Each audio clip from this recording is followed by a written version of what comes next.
श्री गणेशाय नमः। ओम गंगणपतये नमः। वक्रतुंड महाकाय सूर्यकोटि समप्रभा निर्विघ्नं कुरु मे देवा सर्वकार्येषु सर्वदा। गजाननं भूतगणाधिसेवितं कपितजम्बूफलचारुभक्षणम् उमासुतं शोकविनाशकारकं नमामि विघ्नेश्वरपादपङ्कजम्। ॐ या कुन्देन्दुतुषारहारधवला या शुभ्रवस्त्रावृता या वीणावरदण्डमण्डितकरा या श्वेतपद्मासना या ब्रह्माच्युतशङ्कर प्रभृतिः दैवैः सदा वन्दिता।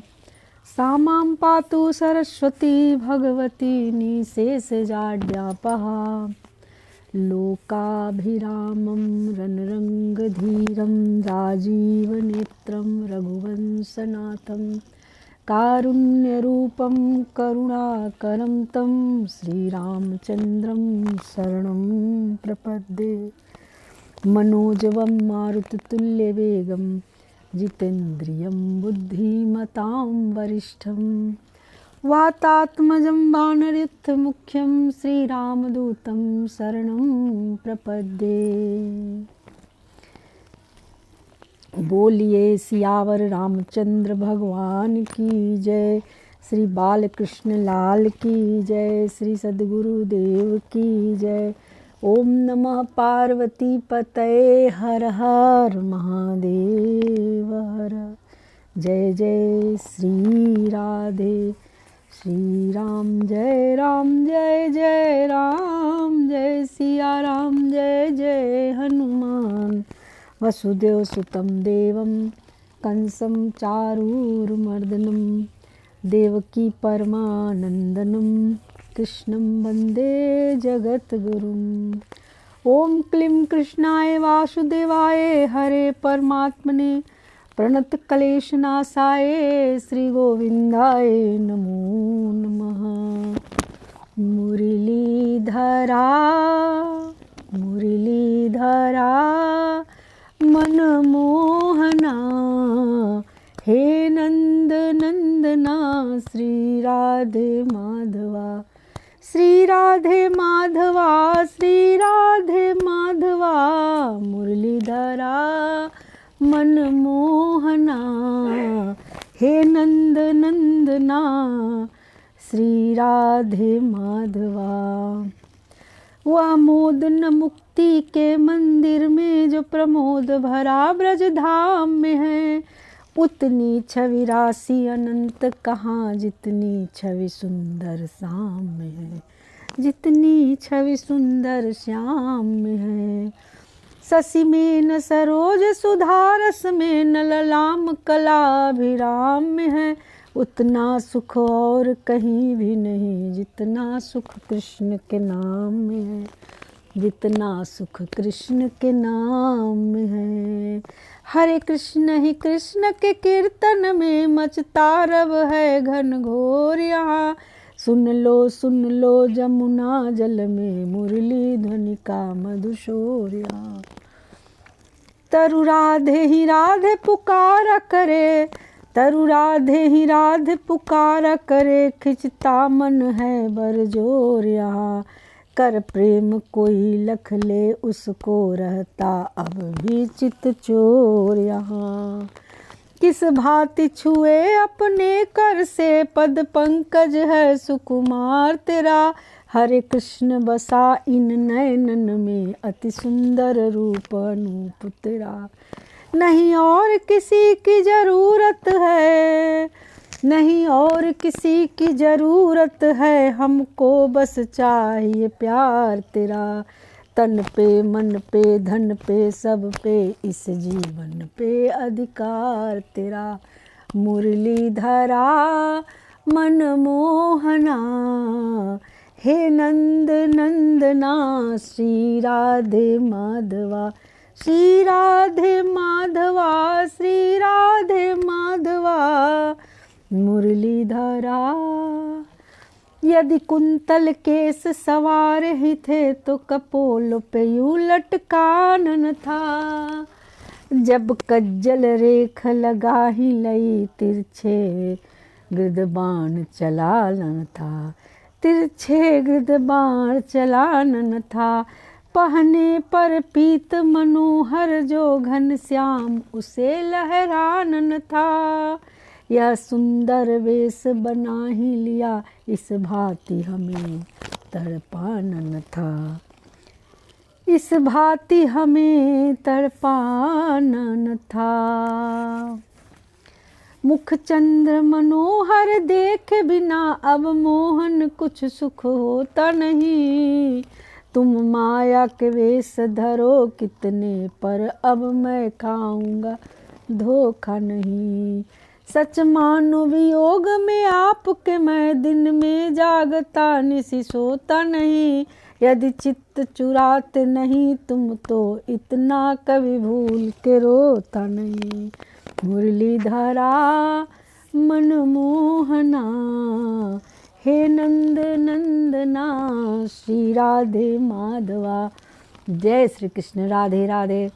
आप सभी लोग अपने अपने आसन पे विराजमान हुए। सर्वेश्वर भगवान की जय। श्री काशी विश्वनाथ जी की जय। बाबा विश्वनाथ जी, माँ गंगा मैया, श्री अन्नपूर्णा माई की जय। संकट मोचन संकट दहन हनुमान जी, बागेश्वर हनुमान जी, मारुति हनुमान जी की जय।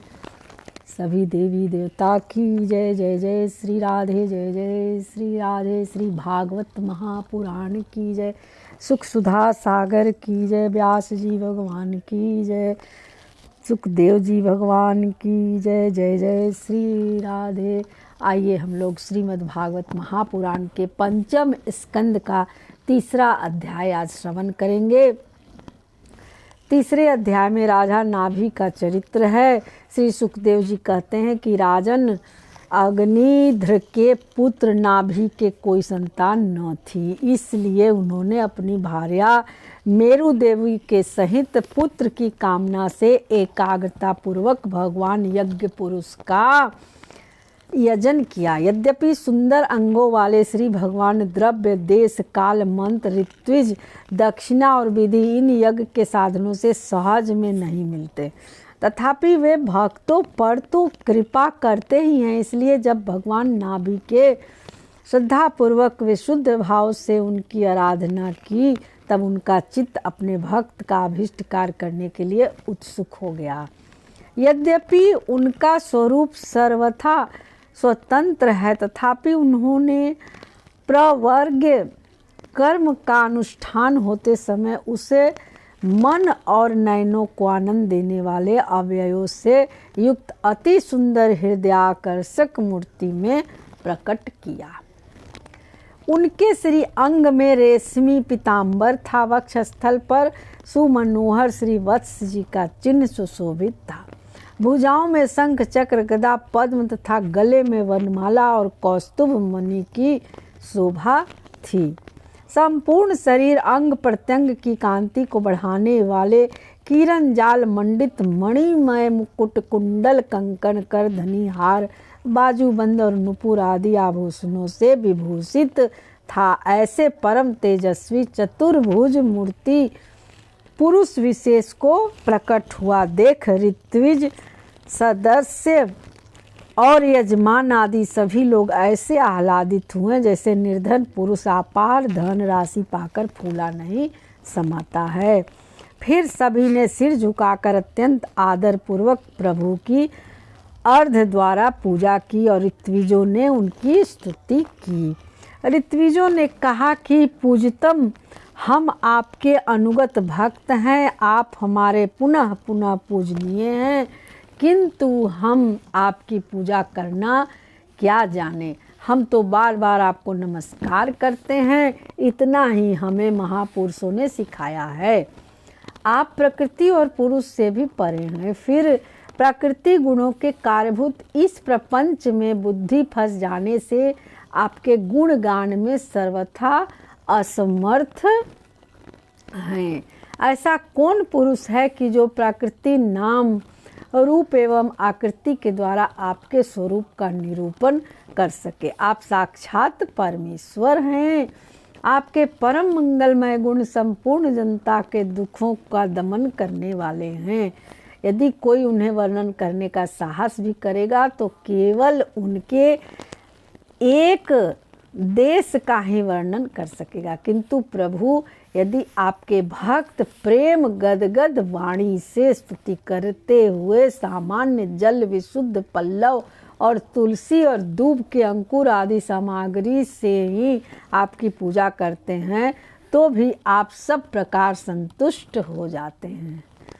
हमें तो अनुराग के सिवा इस द्रव्य काल आदि अनेकों अंगों वाले यज्ञ से भी आपका कोई प्रयोजन नहीं दिखलाई देता, क्योंकि आपसे स्वतः ही क्षण क्षण में जो संपूर्ण पुरुषार्थों का फल स्वरूप परमानंद स्वभावतः ही निरंतर प्रादुर्भाव होता रहता है। आप साक्षात उसके स्वरूप ही हैं।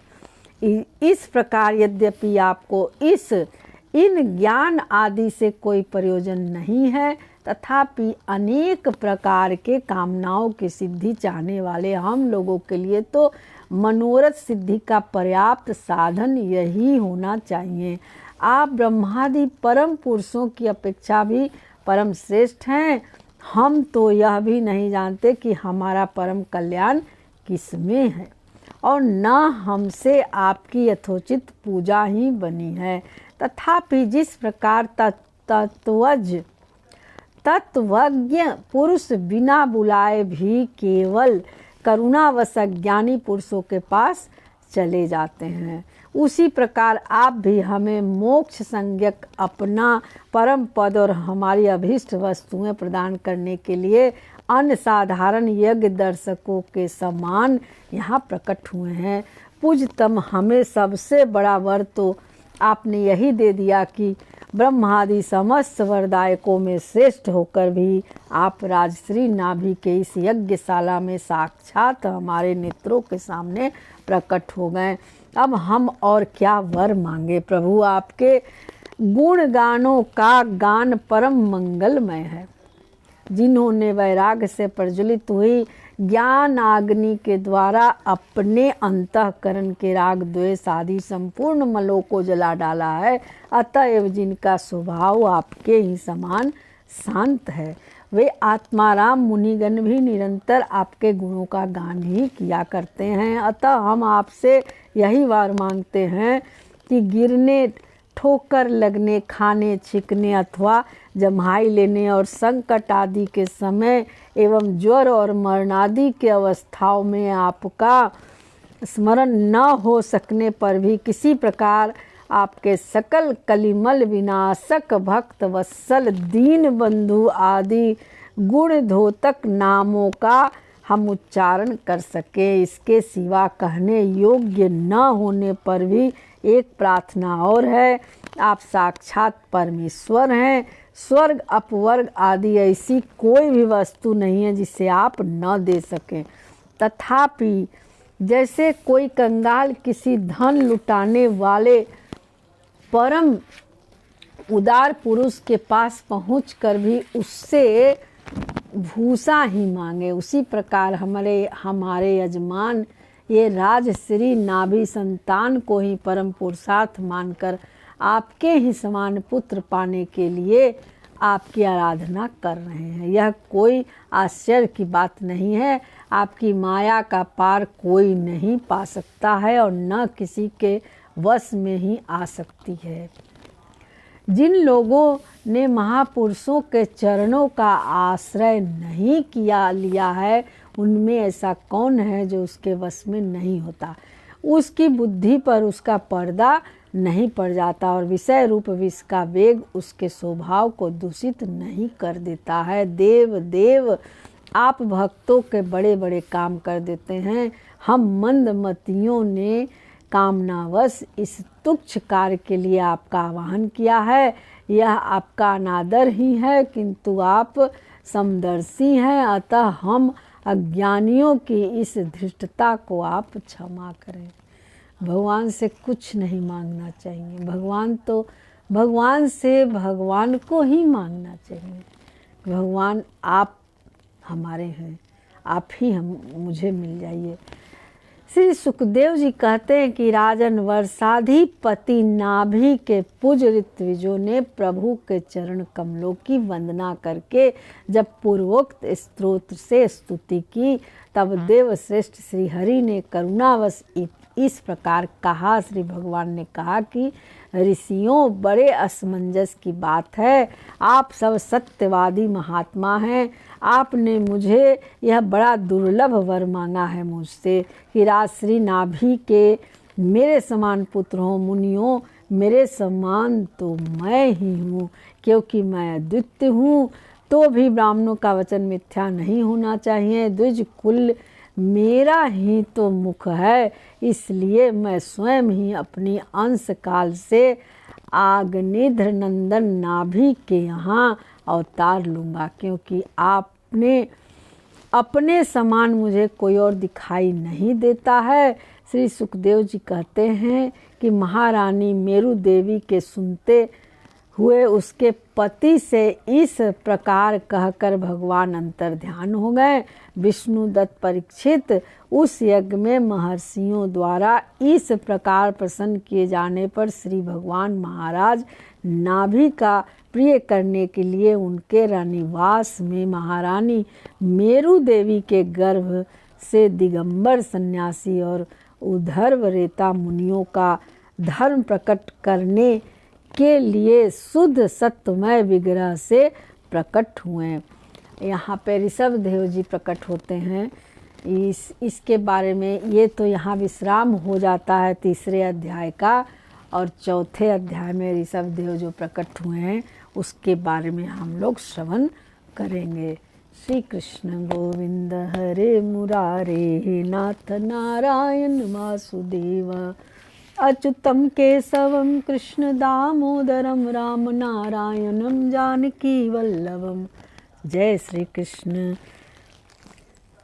बांके बिहारी तेरी आरती गाऊं, आरती गाऊं प्रभु आपको रिझाऊं। श्री बांके बिहारी तेरी आरती गाऊं। जय जय श्री राधे। मंत्रहीनम क्रियाहीनम भक्तिहीनम जनार्दन यत्पूजितं मया देव परिपूर्ण तदस्तु मे। जय जय श्री राधे श्याम।